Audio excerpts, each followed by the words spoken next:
Le budget de fonctionnement du comité d'entreprise. Afin de pouvoir assumer ses fonctions, le comité d'entreprise dispose de deux budgets distincts. Un budget destiné aux activités sociales et culturelles et un budget de fonctionnement. C'est l'objet de cette vidéo.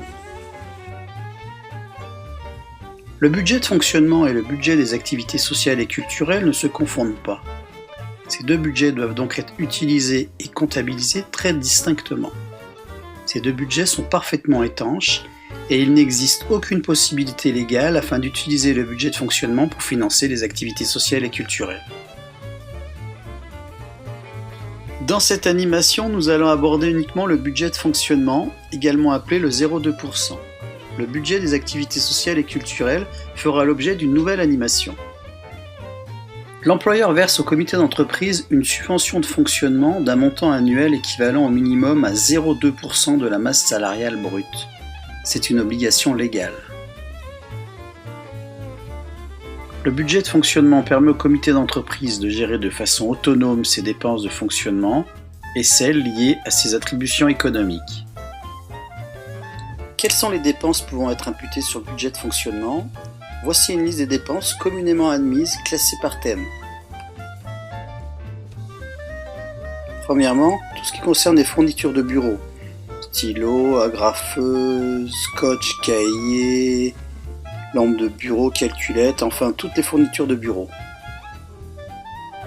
Deuxièmement, les frais de communication du comité d'entreprise. Par exemple, connexion internet, le site internet du comité d'entreprise, les frais postaux, la téléphonie ou encore le journal du comité d'entreprise pour présenter ses activités. Troisièmement, les frais de documentation, code du travail, presse spécialisée, presse pour comité d'entreprise, abonnement juridique, enfin toute documentation qui peut aider les élus dans leur mission. Quatrièmement, les achats de prestations. La rédaction des procès-verbaux de la réunion du comité d'entreprise par une société spécialisée, la tenue de la comptabilité par un expert comptable, la mise en place d'un sondage, d'une enquête, le conseil d'un avocat, l'intervention d'un expert comptable pour clôturer l'exercice et faire le bilan, l'aide à la mise en place de la participation au quotient familial par un prestataire extérieur. Les frais de déplacement des élus, par exemple pour aller à un rendez-vous extérieur. Notez que les frais de déplacement pour se rendre à la réunion du comité d'entreprise sont directement pris en charge par l'entreprise. Les frais de formation des élus, frais pédagogiques, frais de déplacement. Septièmement, l'aide à la gestion du comité d'entreprise, par exemple un logiciel de comptabilité pour gérer le 0,2% ou un salarié pour aider à gérer le budget de fonctionnement.